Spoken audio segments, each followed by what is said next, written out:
The trunk hit the mud with a sound like a gunshot, and Florence Merriweather felt the bottom drop out of her world. 3 miles.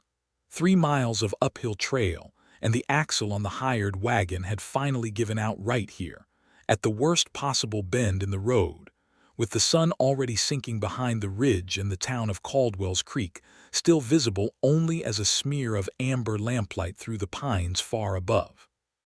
The driver, a wiry little man named Hobbs who smelled of tobacco and broken promises, had looked at her trunk, looked at the broken wheel, and said with no particular remorse that he was sorry but he would not be hauling anything else today, and he had turned his horse around and disappeared back down the mountain without a second glance. Florence stood in the last light of the October afternoon, the year being 1878, the state being Colorado, and the circumstances being, by any measure she could apply, an absolute catastrophe. The trunk contained everything she owned in the world. Her mother's silver brooch, the letters she had exchanged over 6 careful months with a man named Gerald Whitmore, a shopkeeper in Caldwell's Creek who had written to her back east in Philadelphia with such eloquence and such apparent warmth that she had sold her seamstress shop, packed her life into that one great cedar trunk, and ridden 3 days by rail and 2 more by stagecoach to be his wife. Every stitch of clothing she possessed. The small leather Bible her father had pressed into her hands before he died. A tin of her grandmother's shortbread recipes. The deed to her Philadelphia property, now transferred to a stranger. All of it sitting in the mud on a mountain road, going nowhere. And then she heard the boots, heavy, deliberate, unhurried, coming down the trail from above, not up from below. A man materialized from the shadows between the pines like something the mountain had decided to produce, and Florence's first instinct, the instinct of a woman who had read every newspaper account of frontier danger, was to step backward. He was tall. That was the first thing. Broad across the shoulders, in a way that suggested he had not been born that large, but had been built that way by years of difficult living. His coat was a dark, weather-beaten canvas, and beneath the brim of a hat that had seen better decades, his face was sharp-angled and heavily whiskered, and his eyes, when they caught the fading light, were a gray so pale they looked almost silver. He had 2 revolvers on his belt, not 1, 2. And the way he wore them, low on the hips, with the casual certainty of a man who expected to need them, and was not afraid of that expectation, told Florence everything she thought she needed to know about what kind of man he was. She straightened her spine and lifted her chin because her mother had always told her that fear was something you were allowed to feel, but never allowed to show. He looked at her, he looked at the trunk, he looked at the broken wagon ruts and the downward path where Hobbs had vanished. "Driver left you," he said. It was not a question. His voice was like gravel in a tin cup, low and rough and carrying a weight that suggested words were not something he spent freely. "He did," Florence said, and was proud that her voice did not shake. He looked up the trail. He looked at the trunk again. He took the measure of the distance between where they stood and where the lights of Caldwell's Creek glimmered above the tree line, and Florence could almost see him calculating the problem with the flat, efficient logic of a man accustomed to solving problems that other people ran from. "That yours?" he said, nodding at the trunk. "Yes." He bent down and without another syllable, gripped the handles of the trunk and lifted it. Florence had not realized until that moment exactly how heavy it was. She had watched 3 men in Philadelphia strain to load it onto the rail car. Hobbs had used a pulley. This man picked it up as though it were a saddlebag, settled it against his back, and started walking up the trail. She stood there for 3 full seconds before she understood that she was expected to follow. She followed.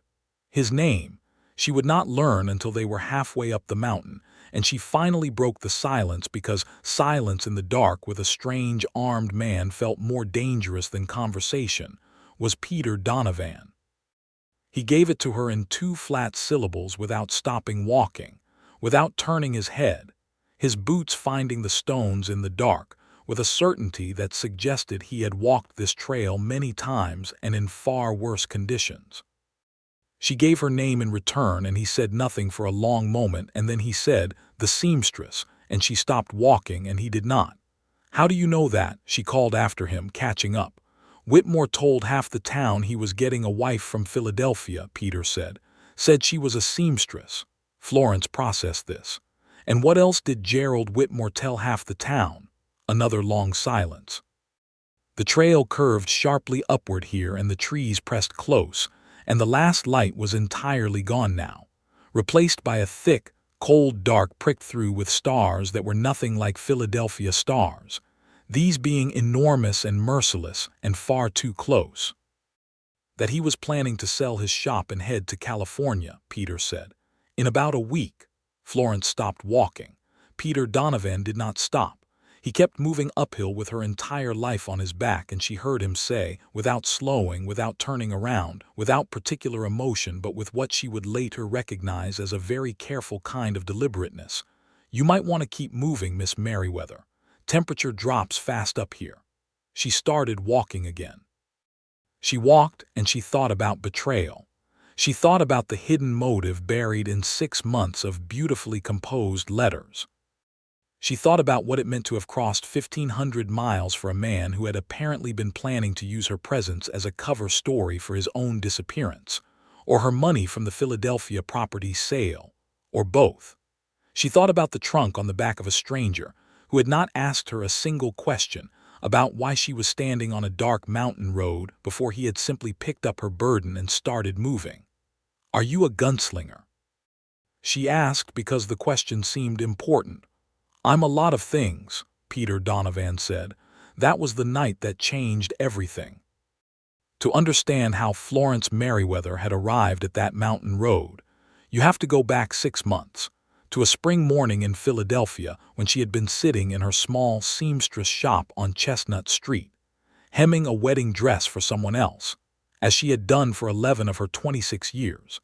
And feeling with a clarity that bordered on physical pain that she had spent her entire life making beautiful things for other women's stories.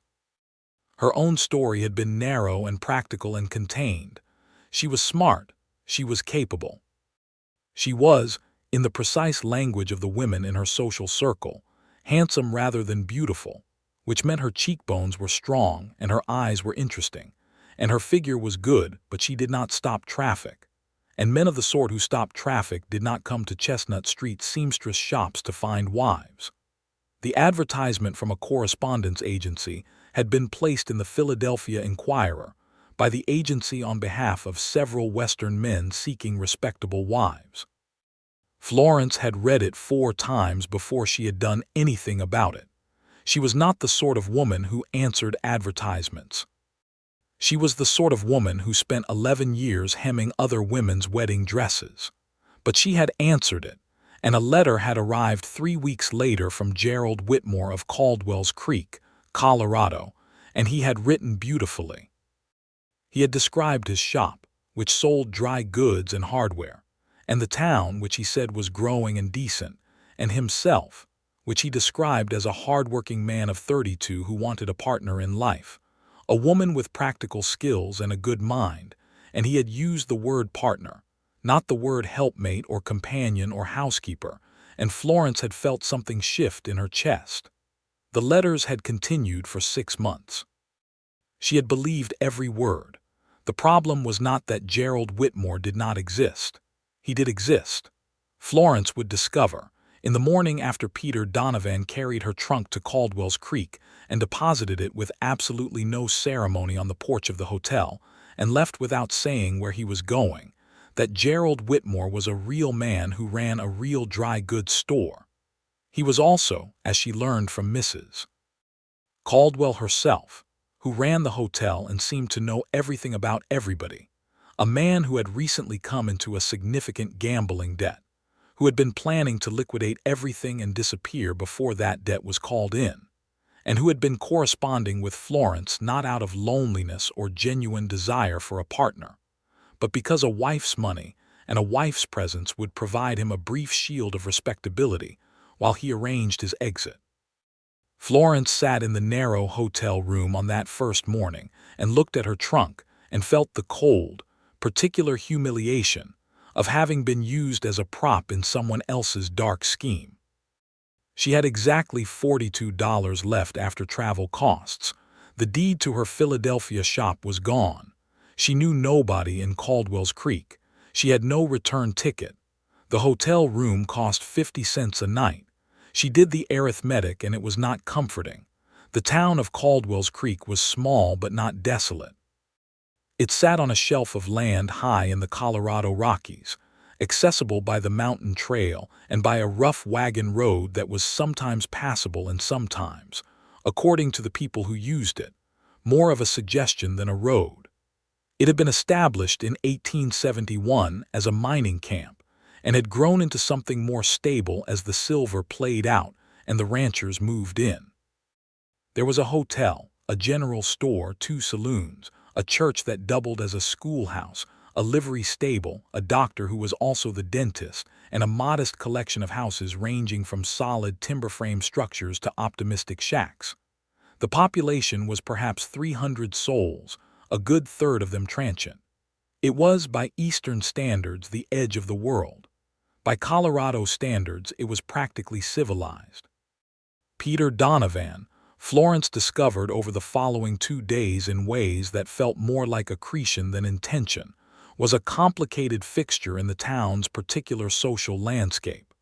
He had a small cabin at the edge of town, beyond the livery stable. He was not, strictly speaking, a gunslinger in the romantic sense that the dime novels had established. He had been at various points in his past a Union soldier, a cattle drover, a sometime deputy in 2 different towns, and for 2 years a man who had done certain kinds of work for certain kinds of people that he did not discuss and that others discussed only in low voices when he was not present. He was 31 years old. He was unmarried. He was, by the general consensus of Caldwell's Creek, not approachable, not conversational, and not interested in being either of those things. He was, by the general consensus of the women of Caldwell's Creek, which Florence gathered from Mrs. Caldwell and from the doctor's wife, a Mrs. Patricia Ames, who came by the hotel the second morning to introduce herself, deeply attractive in a way that made women do things like invent reasons to pass his cabin on their way to places they were not actually going. Florence noted this information with the part of her brain that cataloged facts, and tried to set it aside with the part of her brain that was occupied with the immediate and pressing problem of her situation. She had not expected Gerald Whitmore to come to her. She had gone to him. She found him at his shop on the morning of her second day, having had a night to assemble her composure into something architectural. He was a medium-sized man with sandy hair and the very slight look of a man who is always calculating something. He looked at her with an expression that was specifically the expression of a man who has been caught, and she watched him decide, in real time, how to play the next several minutes. She did not give him the chance. She put her $42 on his counter, told him she would like to know the dimensions of his shop, and said that she was here to stay and that if he was leaving, she would like first refusal on any arrangement he cared to make regarding the premises. She said all of this in a voice so level and so precisely controlled that he took a small step backward. He left Caldwell's Creek 11 days later, not a week as he had planned, because Florence Merriweather had spent those 11 days in a negotiation so thorough and so implacable that she had, by the end of it, a 3-month arrangement on his shop space at a rate that was reasonable, a partial stock of his dry goods inventory that she had paid for at cost, and an understanding with Mrs. Caldwell that her hotel tab would be paid from future earnings. The $42 were gone, but she was no longer stranded. She was instead the owner of a tentative enterprise. It was on the 6th day of that 11 that she saw Peter Donovan again. She had been at the shop, taking inventory, when a commotion in the street drew her to the doorway.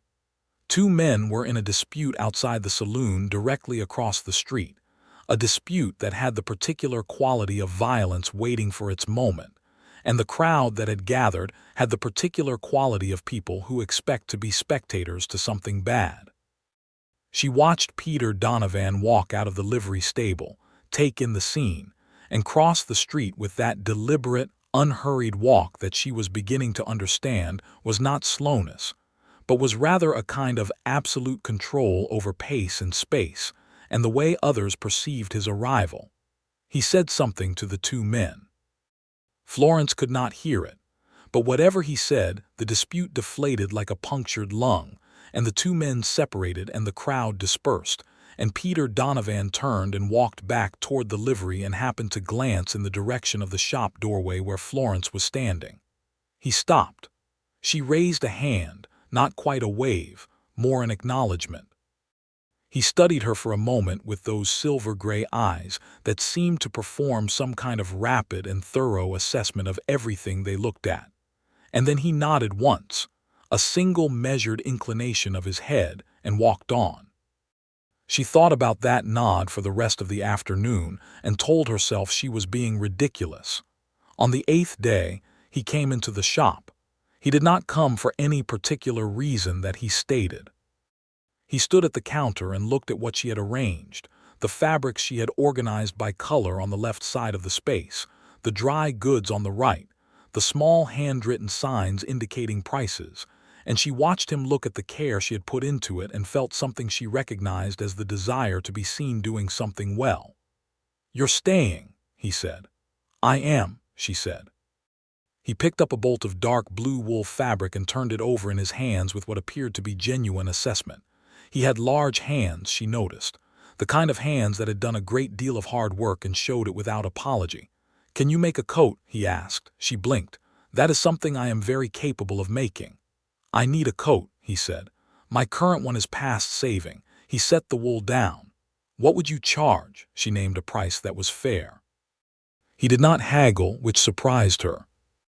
He simply reached into his coat pocket and put the exact amount on the counter and said he would need measurements, and that he supposed she would need to know what kind of coat he needed and they could discuss it. And then, because she was Florence Merriweather and she was not a woman who wasted an opportunity when it was placed directly in her hands, she got a measuring tape from her basket and began. There is a particular intimacy to taking a man's measurements. She had done it hundreds of times. She knew every seam allowance, every compensatory tuck for a rounded shoulder or a broad chest, every adjustment required by a man who carried himself in a specific way. She had never once found it anything other than professional, but there was something about measuring Peter Donovan that was different, and she was honest enough with herself to acknowledge it, even while she maintained perfect professional focus and called out numbers and wrote them in her small notebook in her precise handwriting. He was very still when she worked, completely still, with a discipline that felt deliberate, as though stillness was something he practiced. "How long have you been in Caldwell's Creek?" She asked because conversation was useful during fittings. "4 years," he said, "and before that," a pause, "Kansas mostly, before that Virginia."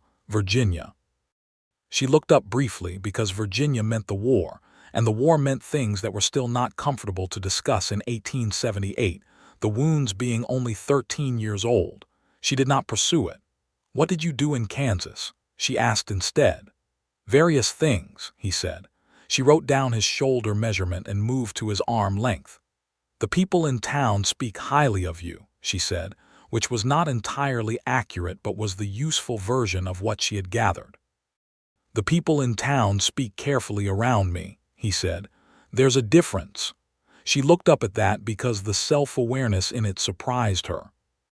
He was looking straight ahead, his jaw set, and there was something in the line of his mouth that was not quite bitterness but was related to it. "Which would you prefer?" she asked. He looked down at her then, and whatever he found in her face when he did, it seemed to catch him off guard because he was quiet for a moment in a way that felt different from his usual quietness. "I don't prefer," he said finally. "I just know which one it is." She finished the measurements and wrote up the order, and he took the paper and folded it with care and put it in his coat pocket, and he left. And Florence stood in the middle of her shop for a moment with her measuring tape in her hands and thought about a man who had stopped expecting things to be other than what they were. She made the coat in 8 days, working in the evenings after the shop closed by lamplight, with the kind of focus she gave to things that mattered. She used the dark blue wool and lined it with a deep brown flannel for warmth, because the Colorado winters at this altitude were not gentle, and she reinforced the shoulder seams twice because his shoulders required it, and she put deep pockets into it because men like him needed to carry things, and she put a small, barely visible detail into the collar, a slight facing of the same brown flannel that folded over just so, that was purely aesthetic and purely her own indulgence. Because she was a craftswoman, and craftswomen left their mark on good work. When he came to collect it and put it on, he stood in front of the small mirror she had propped against the shop wall, and the coat fit him the way good things fit people who have been properly measured, which is to say perfectly, and Florence watched him look at himself in it and felt the particular satisfaction of work that was exactly right. "It's well made," he said, which from Peter Donovan she was beginning to understand was high praise. "It is," she agreed simply, because false modesty about good work was a waste of everyone's time. He paid her in full for the labor, added something extra without comment, and left. She looked at the extra coins and decided not to make a point of returning them. Over the following weeks, as October deepened toward November and the first real cold came down off the peaks with the dedicated severity of a Colorado mountain winter, Florence Merriweather built her business with the same systematic focus she had applied to everything since she was 15, and had understood that systematic focus was the only reliable engine she possessed. She did alterations and repairs. She made 2 dresses for Mrs. Caldwell. She made curtains for the doctor's wife. She sewed a christening gown for a young ranching family who had recently had their first son and wanted something proper. She established credit at the general store and paid it off promptly. She made herself useful in the particular way of a woman who intends to stay somewhere and wants the somewhere to know it. She was, she told herself, doing exactly what she had come here to do, even if the specific arrangement she had imagined no longer existed. She had wanted a new life, a different story, one that was hers and not a series of hemmed seams in someone else's narrative. She was making one. The fact that Peter Donovan stopped by her shop more frequently than any reasonable commercial relationship required was something she noticed, but did not, for the first several weeks, do anything about except notice. He would come in for things that were not always quite believable as purely practical needs. Buttons, which yes, a man might need. Twice in 3 weeks suggested perhaps a sewing habit she was not aware of. A piece of canvas for repair to something he described vaguely as a pack, thread, a needle. These were real items with real uses, but he would also stay, after purchasing them, for 5 minutes or 10 minutes, leaning against her counter with his arms folded, and talk. Not in the abundant, rolling way of some people, but in the spare, carefully chosen way that was his, and she would talk back in the way that was hers, which was direct and curious and occasionally irreverent, and she began to understand that she was, in some way that neither of them was acknowledging directly, something he was choosing to spend time near. She asked him once, toward the end of October, why he carried 2 revolvers. It was the kind of question she would not have asked a month earlier. But a month of his particular company had given her a certain confidence in the space between them. He was quiet for a moment. "Because there have been situations where one was not sufficient," he said. She absorbed this. "That is both a practical and a deeply troubling answer," she said. Something happened at the corner of his mouth, not quite a smile, the suggestion of a smile, the blueprint of one, a thing that knew it was related to smiling. "Yes," he said, "it is." She thought about that almost smile for the rest of that day. The secrets he carried were not invisible, they were simply not worn on the surface. Florence had grown up with a father who carried weight quietly, and she knew the particular way that a person's silences had shape and texture when they contained things that had not been resolved. Peter Donovan's silences had a great deal of texture. She did not push at them. She had not yet earned the right to, and she was a woman who believed that rights were earned, not assumed. But things came out in small pieces, the way water finds its way through stone. He had been in the Battle of the Wilderness in 1864. He had lost a younger brother there. He had come west after the war because east had nothing left to offer and west at least offered distance. He had done work in Kansas that he described only as difficult and left the character of the difficulty to implication, but the implication was sufficient. He had been shot twice. Both times, he said, with the flat matter-of-factness with which he said most things, it had been substantially inconvenient.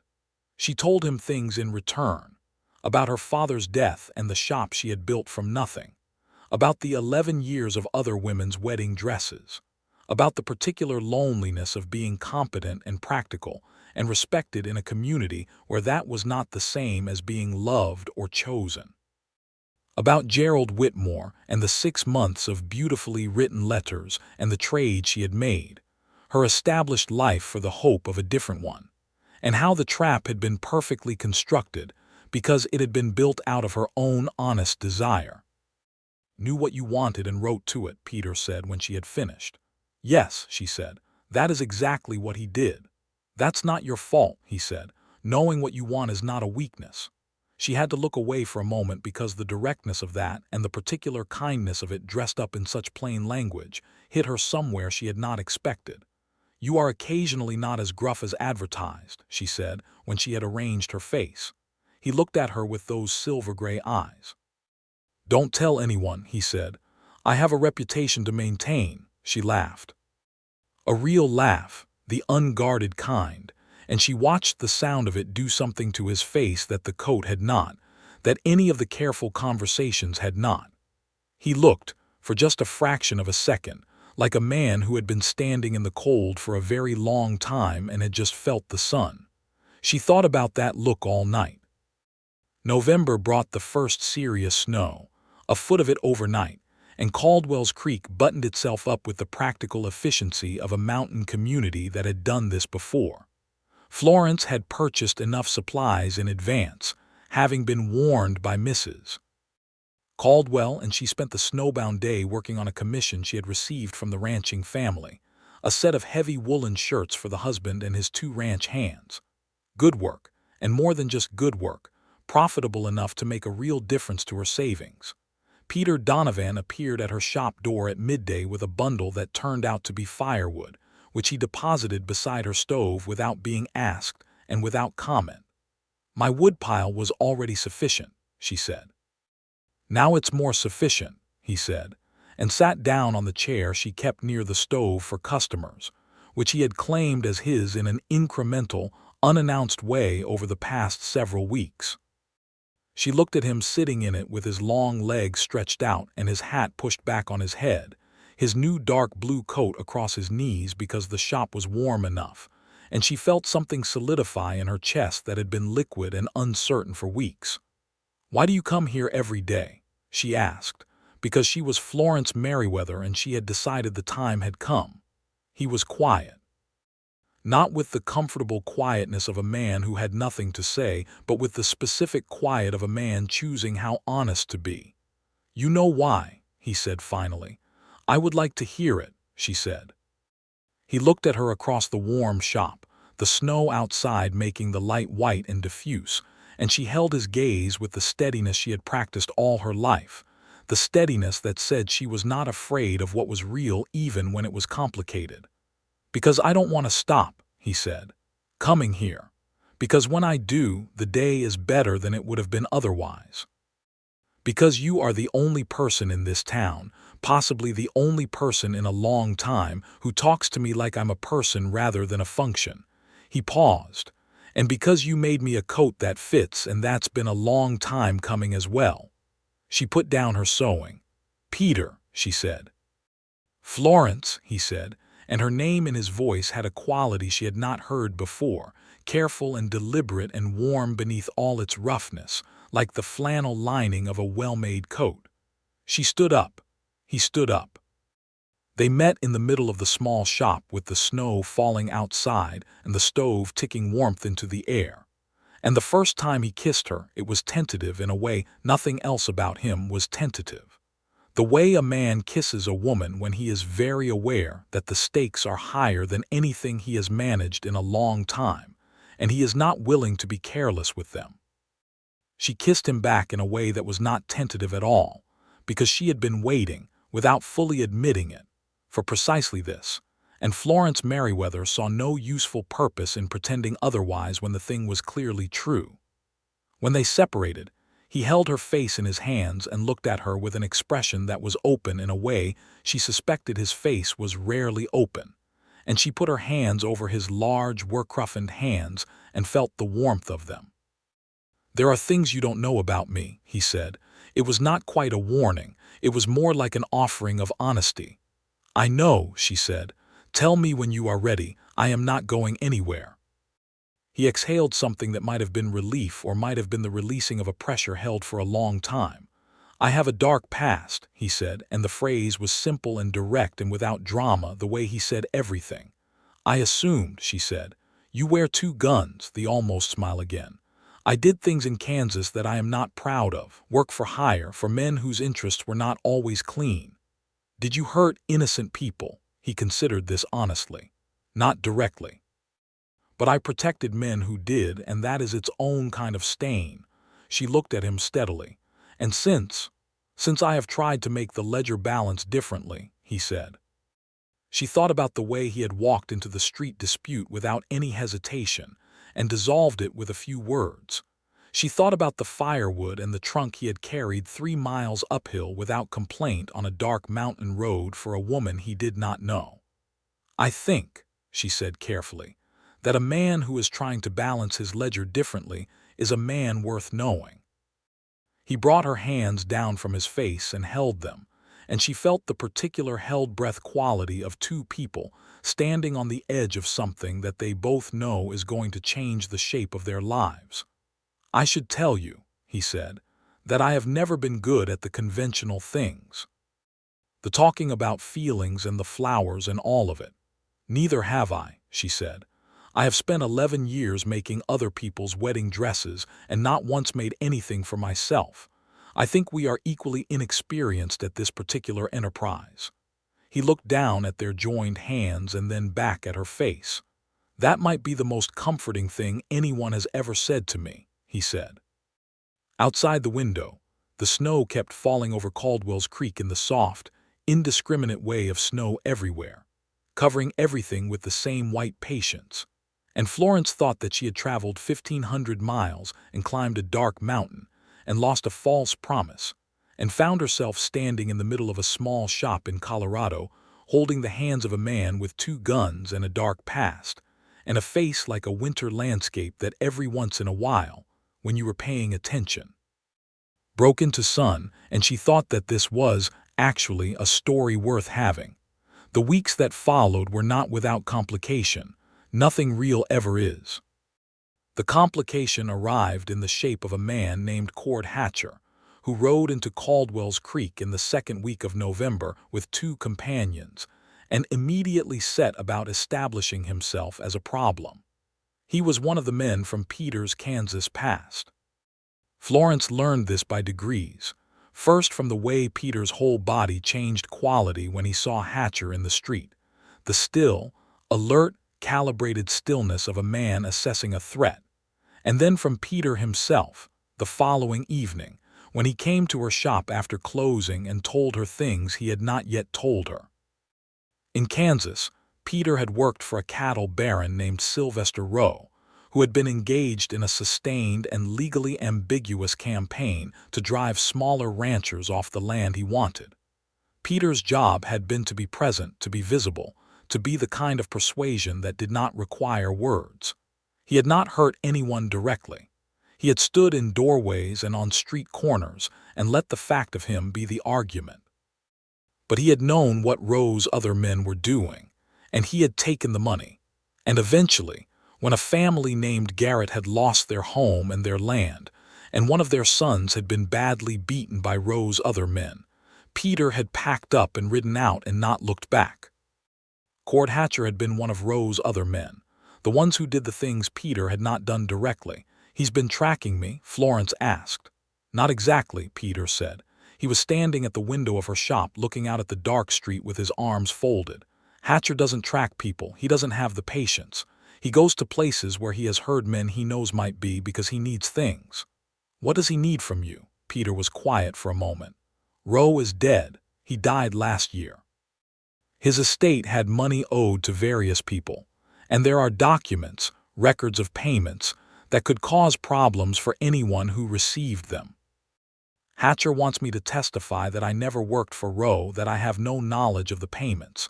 And if you refuse, he turned from the window and looked at her. He has made the implication that refusal would be uncomfortable for me. She looked back at him with a clear, level gaze. He is threatening you. He is attempting to, Peter said, and the distinction was precise and revealing. What are you going to do? He sat down in his chair by the stove. In the lamplight, the planes of his face were all shadow and angle, and she saw the tiredness in him that was not physical but was the tiredness of a man who has been carrying something for a long time and knows that the carrying cannot continue indefinitely. I am not going to lie for him, he said. I never lied for Rowe when he was alive. I am not going to do it for his ghost. Florence came and sat across from him and looked at her hands for a moment and then at his face. There is a federal marshal station in Pueblo, she said, 40 miles south. He looked at her. If the testimony you have is regarding federal land claims and payments to hired men, she said carefully, that may be of federal interest, which would transfer the problem from Cord Hatcher threatening you in Caldwell's Creek to Cord Hatcher being the subject of an inquiry somewhere larger. He was very still for a moment, and she could see him working through it. You should have been a lawyer, he said. I have been a seamstress, she said. But I read a great deal, and I understand that leverage can go in more than one direction. He reached across and put his hand over hers, and she turned her hand and held it. Florence, he said. Do not thank me, she said. Think it through and make a decision that you can live with. That's all I am asking. He thought it through over 2 days, during which Cord Hatcher made himself visible in Caldwell's Creek saloon in the way that men who want to be noticed make themselves visible, loud and slightly aggressive and obviously waiting. Florence did not avoid the street, but she walked it with her spine straight and her eyes forward, and she did not change her hours or her habits, because she was Florence Merriweather, and she had decided this was her town. And she had not come 1,500 miles to be driven from a street by a man in a saloon. On the 3rd day, Peter came to her shop in the morning and said he was riding to Pueblo. She looked at him. Will you be safe? Hatcher doesn't want trouble with a marshal, he said. He wants me out of the picture quietly. The moment I ride to Pueblo, the calculus changes for him. She stood up and came to him and straightened the collar of his dark blue coat, which did not need straightening but was a thing her hands wanted to do. Come back, she said. He looked down at her with those silver eyes, and the quality of his face in that moment was something she wanted to memorize and keep. I'll be back in 3 days, he said. 4 at the outside, she said. 4 at the outside, he agreed. He was back in 3. What happened in Pueblo was this. Peter Donovan rode into the marshal's office and laid out. In the flat, economical way, he told everything.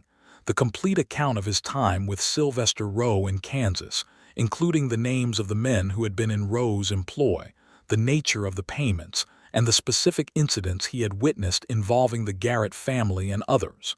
He named Cord Hatcher specifically.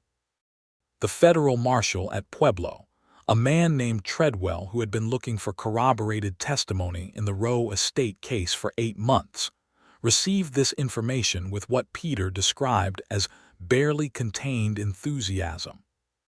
Cord Hatcher left Caldwell's Creek the morning of Peter's 3rd day of absence, which suggested Hatcher had his own sources and was capable of moving quickly when the situation changed. He did not return.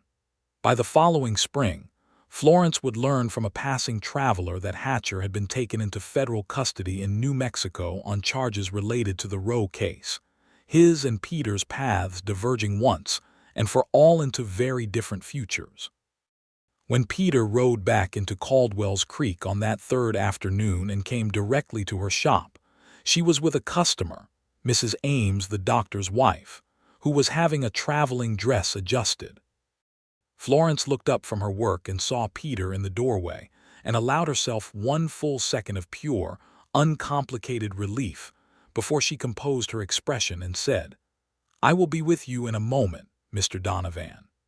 Mrs. Ames looked from Florence to Peter and back to Florence with the bright, interested eyes of a woman who kept excellent mental notes on everything she observed. "Take your time, dear," said Mrs. Ames, with the serene contentment of a woman who has just confirmed something she already suspected. After Mrs. Ames left, Florence put down her work and went to Peter, and he held her with a directness that was entirely characteristic of him, his arms around her with a straightforward completeness that had nothing performative about it. And she pressed her face into the lapel of his dark blue coat and felt the solidity of him and the warmth of him, and did not say anything for a moment because some things were better experienced than spoken. "The testimony is filed," he said into her hair. "Treadwell will handle the rest." "Good," she said. She pulled back and looked up at him. "Are you all right?" "Yes," he said. "The truth," she said. He considered. "It was difficult," he said. "Saying all of it out loud, putting my name to it in an official document." A pause. "But the right difficult." She reached up and touched his face with her palm, the rough set of his jaw, and he turned into the touch slightly, the way a person does when they are not accustomed to being touched gently and have not yet learned to pretend that they do not need it. "You are a good man, Peter Donovan," she said. "You have been making very hard choices to be one, and that is not nothing." He put his hand over hers where it rested against his jaw. "You are the only person who has told me that," he said, "and been believed." "Get used to hearing it," she said. "I intend to say it regularly." December arrived, and with it, the kind of cold that Caldwell's Creek residents spoke of with a grim pride, the kind that frosted the inside of your window panes overnight and made your breath a cloud from the moment you woke up to the moment you stopped moving entirely. Florence had made herself a wool skirt and a flannel-lined bodice, and a heavy coat of her own in forest green that several women in town had admired with an ambition she recognized as commercial, and she had begun to take orders for similar things, which meant that her income was steadily growing from the territory of adequate toward the territory of comfortable. Peter had begun spending evenings at her shop, not in the chair by the stove but at the table where she did her pattern cutting, sitting across from her while she worked and reading whatever she had available, which was usually a newspaper from Denver that came in on the post wagon whenever the post wagon was willing to make the mountain road, or one of the small collection of books she had brought in her trunk. He had not grown more talkative. He had grown more present, which was different and better. She had learned to read the texture of his silences, and he had learned, she thought, to let her see inside them. He had also, she noticed, stopped wearing two guns. He still wore one. She did not ask about the change directly, but one evening he had come into her shop and set the second revolver on the counter and said that he was going to ask her to hold it for him. She had looked at it for a moment. "Why?" "Because if it's here," he said, "I won't carry it out of habit, and I've been thinking that the habit has been about being ready for a world that existed before Caldwell's Creek, and I would like to try being ready for this world instead." She had put it on the shelf beneath the counter, wrapped in a piece of brown canvas. She did not say anything grand about it. She just took care of it as she took care of things. Christmas in Caldwell's Creek was a community affair by necessity, the kind of celebration that happens in small, isolated places where everyone understands that they are in it together. The church that was also a school held a gathering on Christmas Eve, with a tree that the mayor had organized a cutting party for, and everyone brought food and there was singing. Florence made a wreath of pine boughs for the shop door and a smaller one for the hotel room she no longer really needed, because she had by Christmas settled into a comfortable room at the back of the shop building, which the landlord had agreed to include in her lease for a modest additional amount.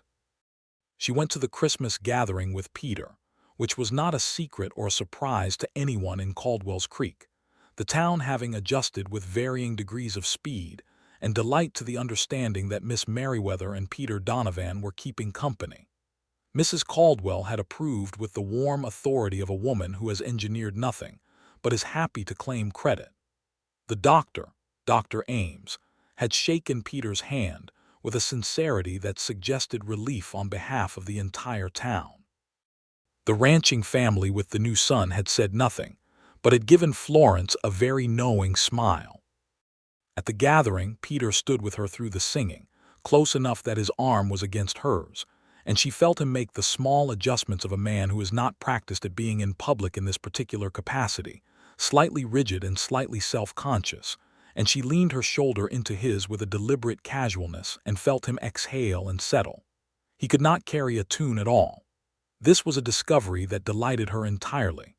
"That is remarkable," she said, in a low voice during a hymn. "I told you I was not good at the conventional things," he said. She pressed her lips together against a smile.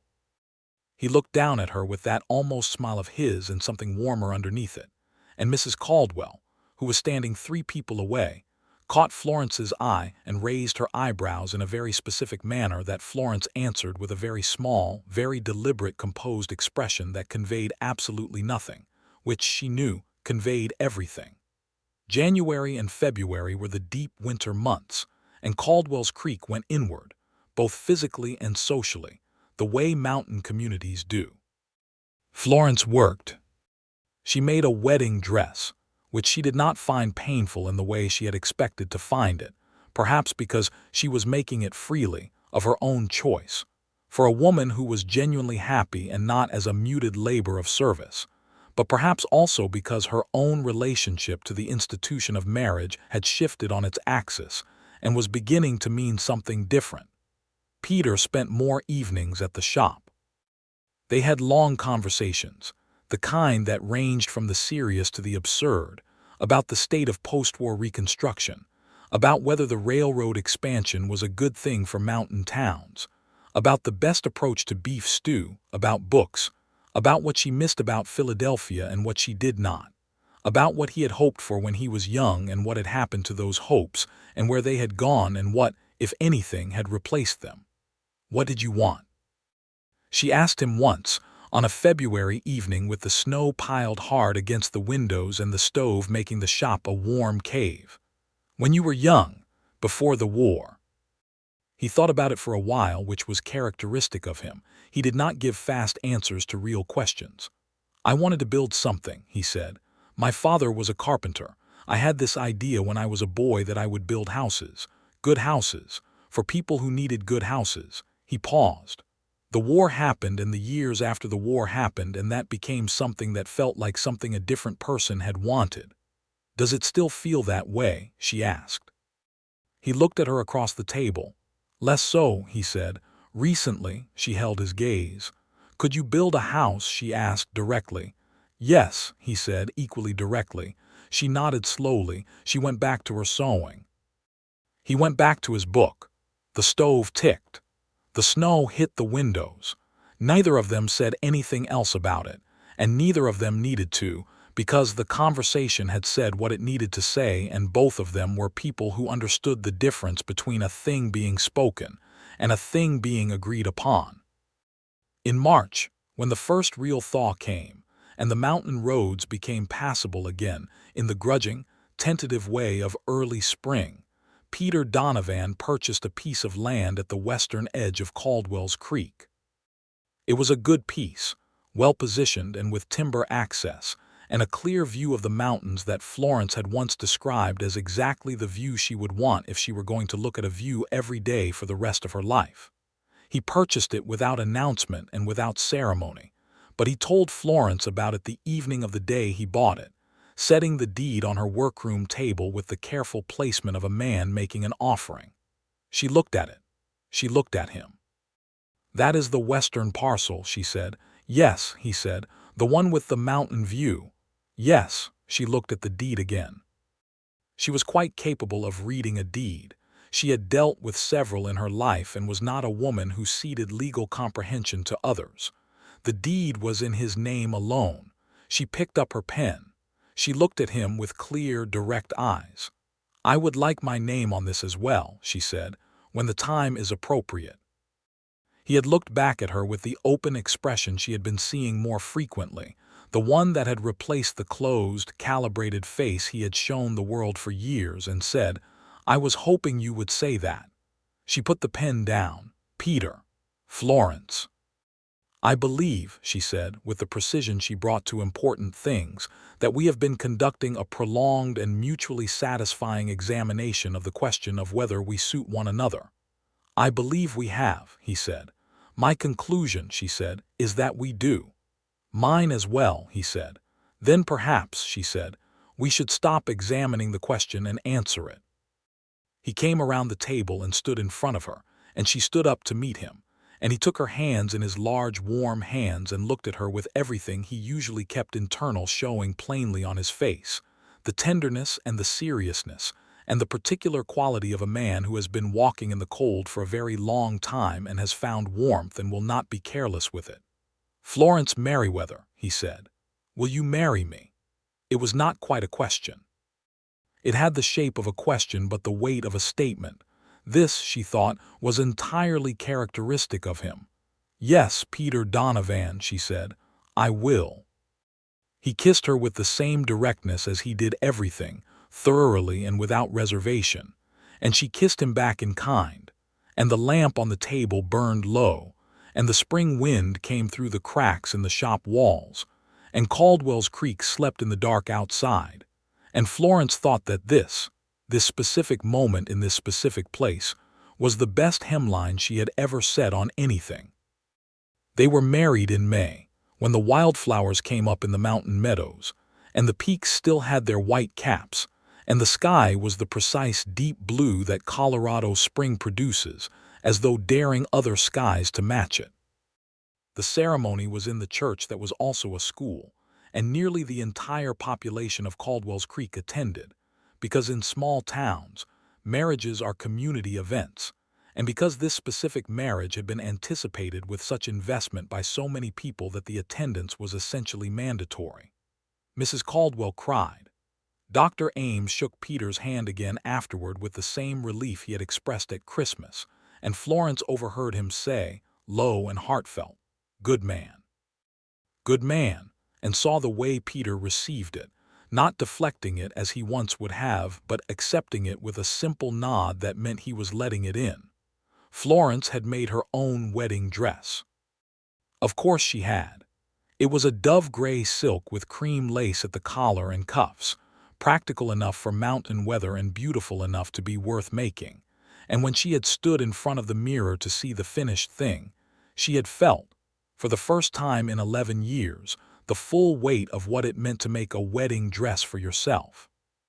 Peter, when he saw her, had gone very still in the way he went still when something hit him harder than he expected, and she had watched the journey his face made from composed to undone and back to composed, and she had felt the record of that journey as something precious. They built the house through the summer and into the fall.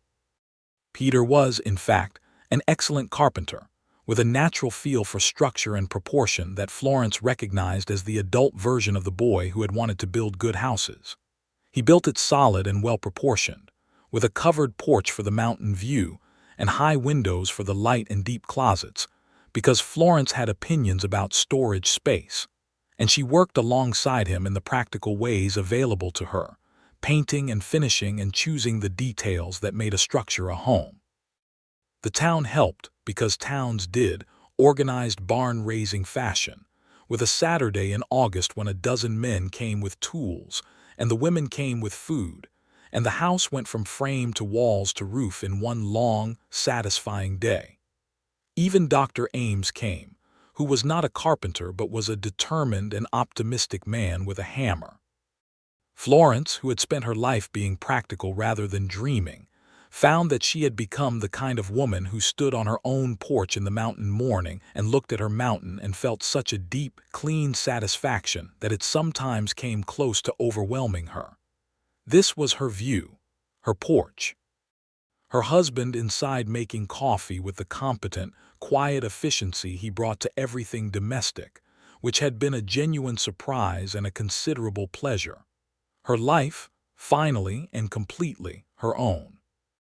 In the evenings they sat on the porch when the weather allowed, and Peter would have his coffee and Florence would have hers, and they would watch the light change on the mountains, the way it moved from gold to rose to purple in the long mountain dusk, and sometimes they would talk and sometimes they would not, and both were good. He told her more of his past over the course of that first year of marriage. The full weight of it, not in one sitting but incrementally, the way trust deepens, each thing he told her a further opening of a door. The battle he had survived when his brother had not. The years of walking west and going harder and colder inside because that seemed safer than being soft and losing things. The Kansas years, all of them, including the parts that shamed him. She listened to all of it with the same steady, clear-eyed attention she brought to him, not minimizing and not condemning, just receiving it as what it was.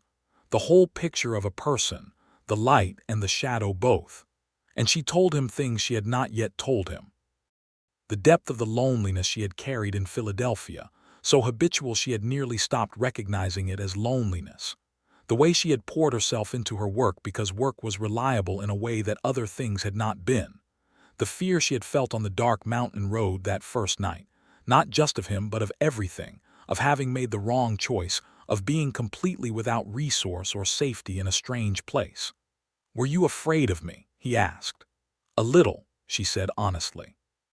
"You had 2 guns and a very serious expression." "I still have 1 gun and a serious expression," he said. "Yes," she said, "but now I know that the gun is occasionally practical and the expression is mostly concentrated and not threatening. And also I've seen you fail to carry a tune with tremendous sincerity, and it's difficult to maintain a full fear of a man in those circumstances." He looked at her with the full warmth he had learned, slowly and with what she understood was an effort of trust, to show her without reservation. "You are the most aggravating and wonderful person I have ever known," he said. "That is the kindest thing I have ever been called," she said. The second year of their marriage brought 2 things of consequence. The first was a commission that was larger than anything Florence had yet attempted in Caldwell's Creek. A hotel in the larger town of Salida, 40 miles south, needed a seamstress to supply dressmaking services and alterations for its clientele. A traveling clientele of some quality who expected services beyond what a mining camp dry goods store typically offered. The arrangement was 1 day a week in Salida, which required the wagon road to be navigable, which in summer and fall it was, and a day's ride in each direction, which was manageable, and a rate of payment that was genuinely significant.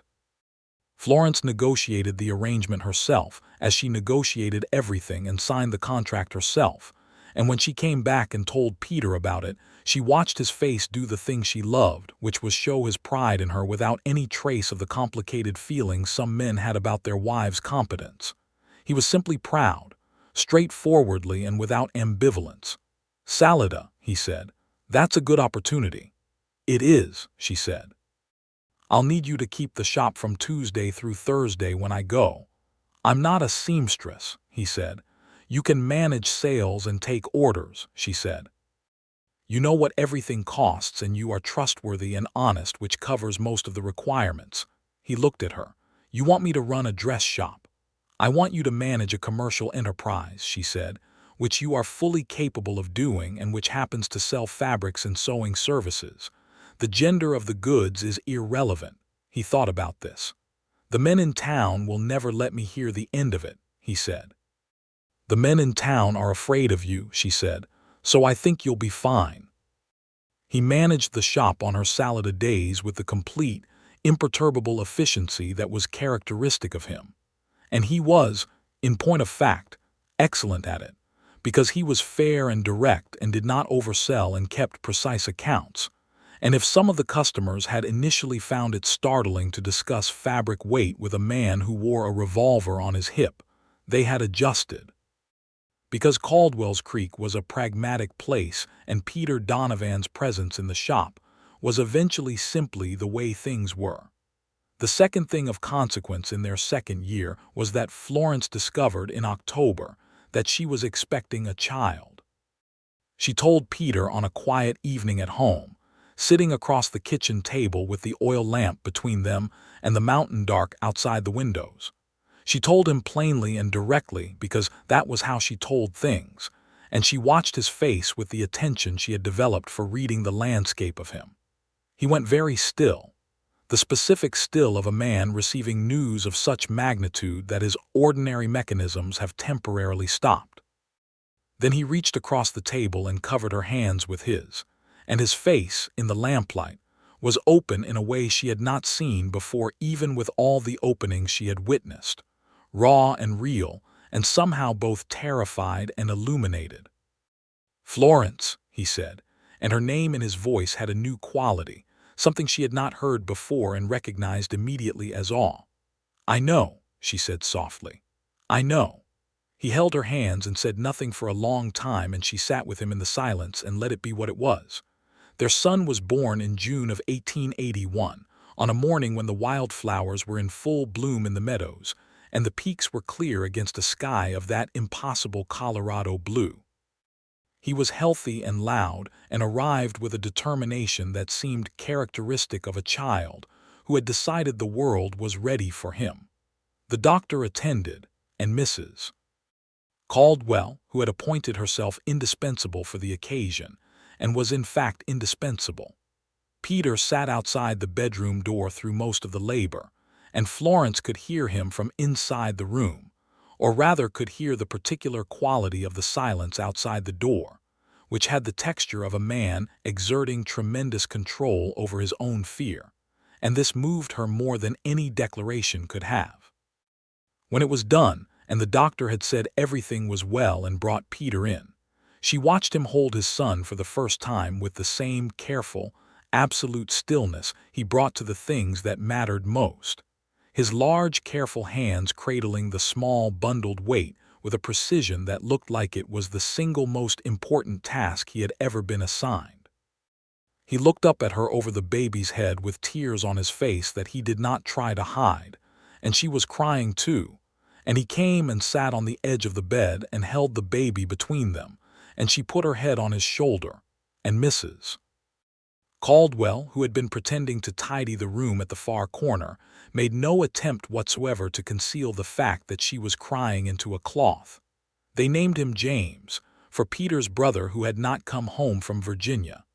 James Donovan was, from his very first weeks, a person of opinions.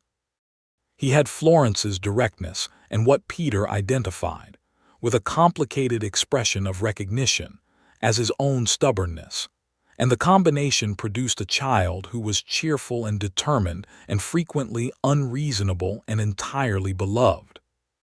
Florence brought James to the shop in a basket beside her work table, and he slept there in the smell of wool and linen while she worked, and when he woke up, the sounds of the sewing shop seemed to please him, the quiet rhythms of it. The women who came in for fittings adored him. Even the men who came in for shirts or coat repairs seemed to find him settling, this small, warm presence in the basket. Peter, who had not been certain how the experience of fatherhood would map onto the person he had become, discovered that it mapped onto him completely, in the way that something can be foreign to you, and yet, upon arrival, feel like something you had always been waiting for. He built James a wooden horse when James was too young to use it, because the building was necessary for Peter's hands and heart, and he told Florence when she observed this, that he was simply getting ahead of the need, which she accepted as exactly accurate. The Caldwell's Creek of 1881 and 1882 was a changing place. The silver had been gone for years, but the ranching was solid, and the mountain road had been improved enough that more trade came through. 2 new families arrived in the spring of 1882 and built houses on the east side of town. A lawyer set up practice in a room above the hotel. There was talk of a proper school building and a permanent teacher. The shape of the future was becoming clearer, and it was the shape of a real town, not a camp, not a temporary arrangement, but a place. Florence's business had grown to the point where she had taken on a girl named Annie Parker, 17 years old and precise with a needle, as a helper 3 days a week, and was considering whether a second girl might be warranted. The Salida arrangement had continued and expanded. She was now supplying 2 establishments there. Her name was known in a range that extended well beyond Caldwell's Creek, and the orders that came in by post from women who had heard of her work and lived in places she would never visit had a quality that she found quietly gratifying in a way that was not about pride but was about substance. She had made something real from nothing but her own skills and determination, in a place she had arrived at by accident, and the making of it was hers.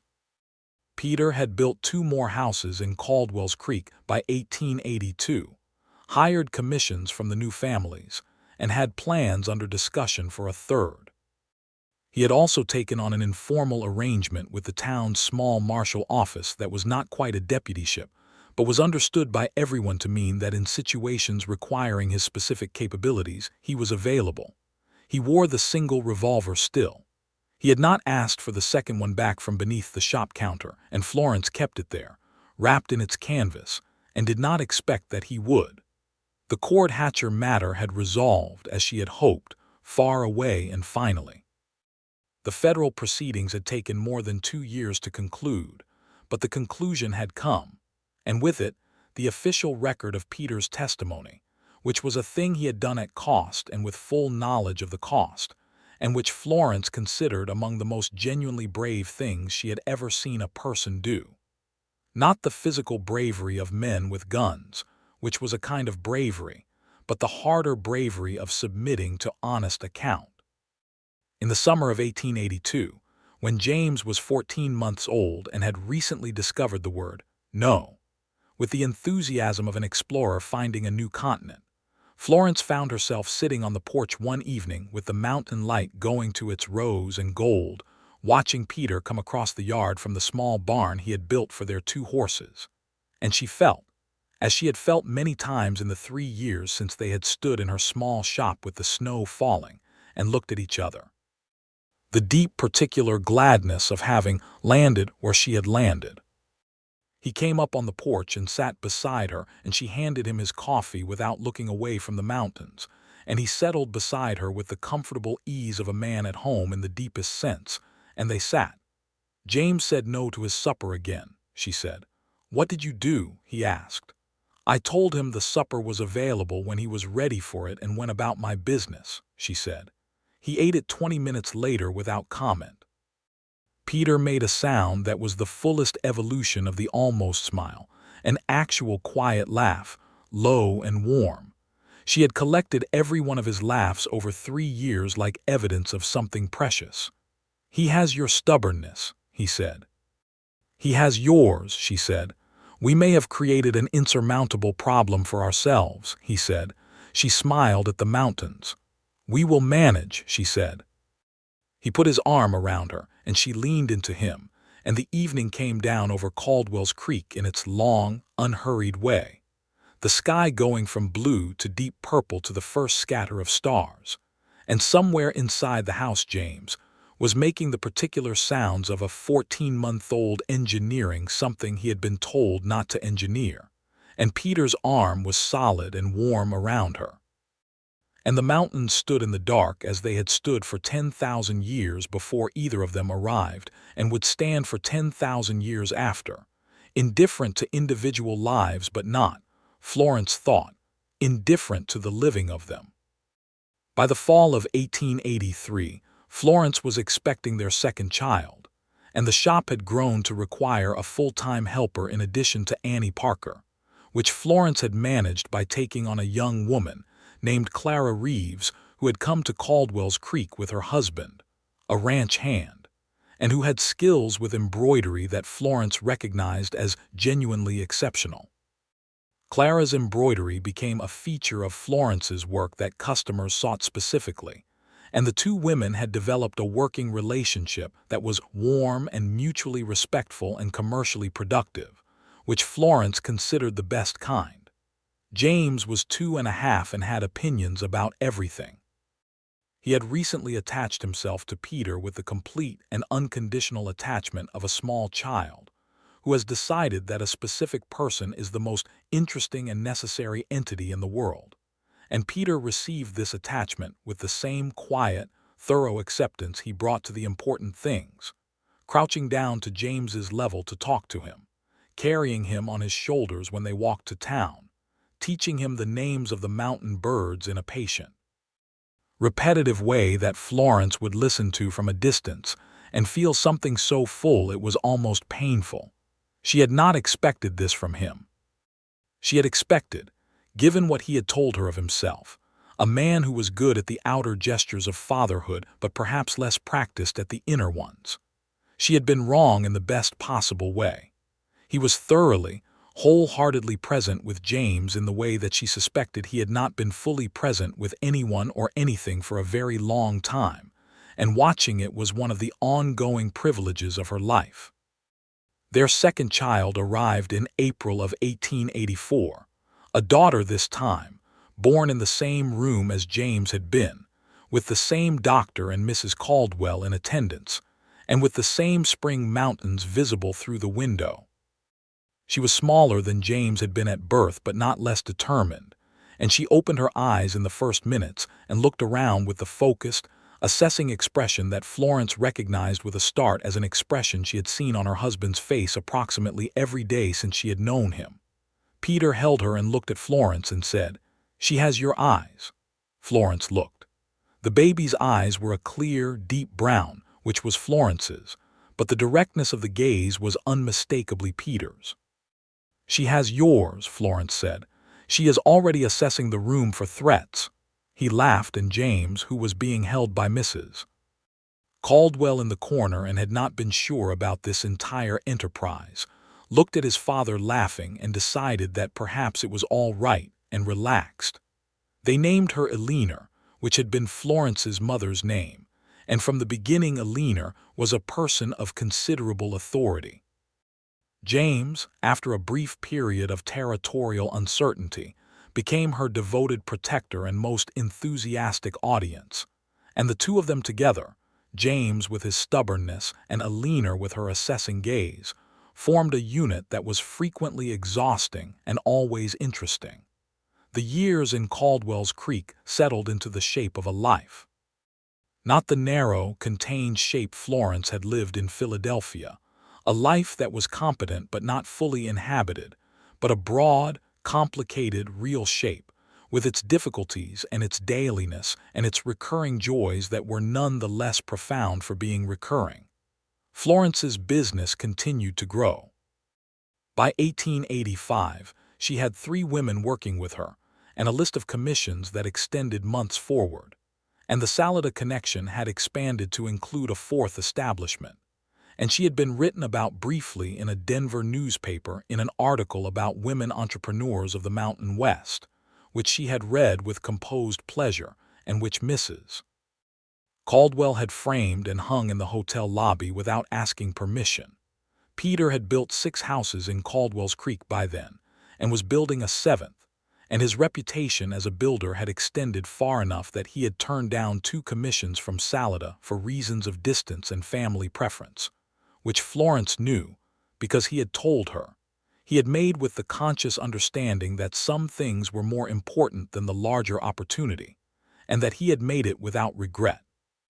He had also, in the quiet way he did things that mattered, built an addition to their house, a room off the back with large windows on 2 sides and good light in the morning, which he said was a workroom for her, and which was exactly the right dimensions for her cutting table and her dress form and her pattern cabinet, and which she had walked into on the morning he finished it and stood in the center of and felt the particular joy of being known by someone. He had put a small detail into the doorframe, a carved line of leaves running along the lintel, the same kind of detail she had put into the collar of his first coat. She had stood looking at it for a long time. "You remembered," she said, when he came to find her. "I remember everything," he said simply. She had taken his face in her hands, his beloved familiar face with its strong angles and its weathering and the gray that was beginning to come into his dark hair at the temples, and she had kissed him with the full, settled depth of a woman who is exactly where she wants to be. In the winter of 1886, Peter sat down one evening with the kind of deliberateness that signaled he had been thinking about something for a while, and said that he wanted to tell her something he had not yet told her, and she set aside her sewing and looked at him and waited. He told her about the Garrett family. The family whose home and land Roe had taken in Kansas, whose son had been beaten. He had found them, through a slow and indirect process of inquiry, the family having relocated to a farm in Missouri. He had written to them 6 months ago, a letter that had taken him 3 drafts to complete, telling them what he had been part of in those Kansas years and expressing, in plain language because it was the only language he had, his regret at his contribution to what had been done to them, and a wish that he could make some part of it right. They had written back. The son who had been beaten, now a grown man, had written a letter that was, Peter said, both harder to read and more generous than he had deserved. Not forgiveness exactly, not the simple kind, but a willingness to acknowledge the letter and what it represented, and to say that the man who had written it sounded like a different person than the man who had stood in their doorway. Florence looked at him across the table. The lamplight. The mountains dark outside the windows. James's drawing on the floor left from the afternoon a horse that looked more like a cloud. Eleanor's small boot by the door. "Peter," she said. "It doesn't fix it," he said. "I know that. But it was something I needed to do." "I know," she said. "I know it doesn't fix it, and I know you know that, and I know you did it anyway, which is what matters." He exhaled. She reached across and put her hand over his. "The ledger," she said quietly. He turned his hand and held hers. "The ledger," he agreed. The spring of 1887 brought Caldwell's Creek its long-discussed proper schoolhouse, a solid timber building that Peter and 2 other men had contracted to build the previous fall and completed in March. And the permanent teacher, a young woman named Miss Holloway from Denver who arrived by wagon road with a trunk of books and the kind of determined good cheer that suggested she had come prepared for difficulty and intended to meet it cheerfully. Florence had made her a coat as a welcome gift, which she thought was a reasonable way to introduce herself, and the two had become friends over the following months in the way of women who share certain things, including the experience of having chosen a specific hard place deliberately and committed to making it work. James started school in the fall of 1887. He was 6 years old and took to reading with the focused intensity he brought to everything, and within 2 months was the best reader in his class, which Miss Holloway reported to Florence with the contained excitement of a teacher who has found a student who makes teaching easy. Eleanor, at 3, had already informed several people that she would be going to school next year, an announcement she made with such authority that no one had actually suggested she wait. In the evenings when the children were in bed and the house was quiet, Florence and Peter had the porch and the mountains and the dark and their coffee, and the ongoing conversation of 2 people who had built a genuine life together and found it to be more than they had asked for.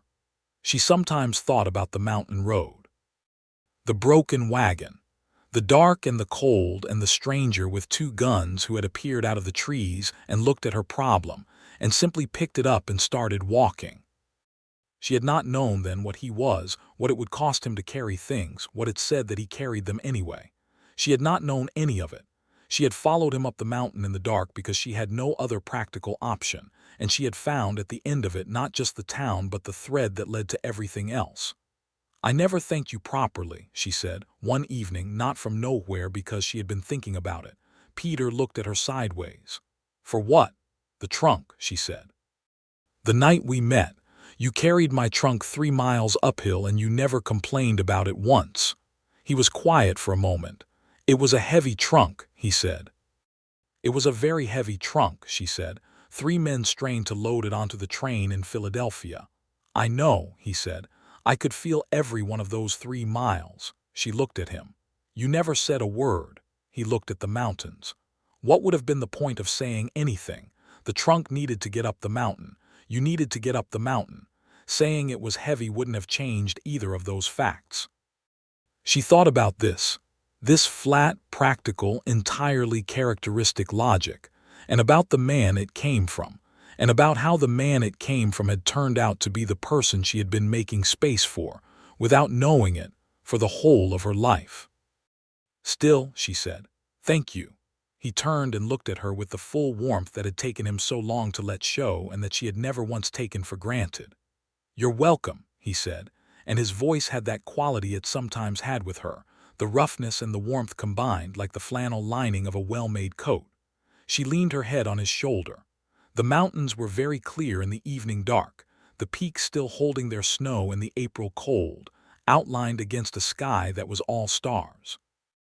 James had left his wooden horse on the porch railing, where it stood in the dark looking out at the view with a small painted expression of perpetual mild surprise.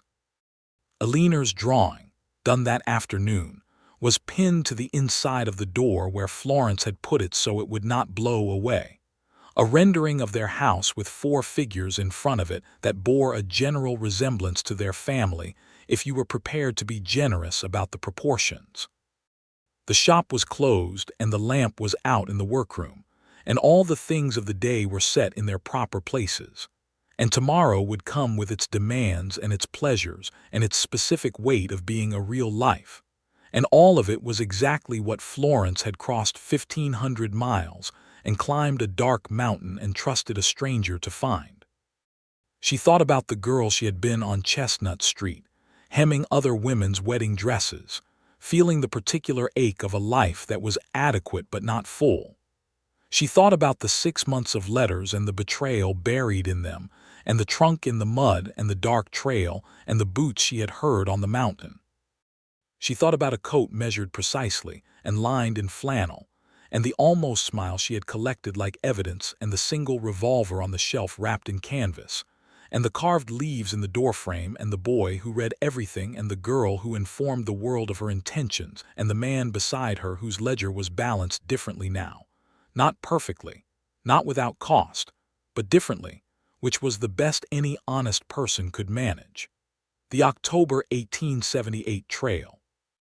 The first night, the trunk on his back and the darkness and the stars. She had not complained either, she remembered. She had followed him up the mountain in the dark and she had not complained, and she wondered if he had noticed that, and she turned to ask him and found him already looking at her with the particular quality of attention he had always given her from the very beginning, the complete, silver-eyed attention of a man to whom she was the most interesting thing in any room or road or mountain dark. "What are you thinking?" he asked. "That we have made something very good," she said. He looked out at the mountains and then back at her, and the warmth in his face was complete and open and unhidden. "Yes," he said, "we have." The stars came fully out over Caldwell's Creek, the enormous merciless stars that had so startled her on her first mountain night, and she understood now what they were. Not a warning but a fact, the world being exactly as large as it was, indifferent and magnificent, and within it 2 people on a porch with the darkness and the cold held back by the solid walls of a house well built, and the warmth of it was entirely their own making, and it was, by any measure she could now apply, more than sufficient. It was everything.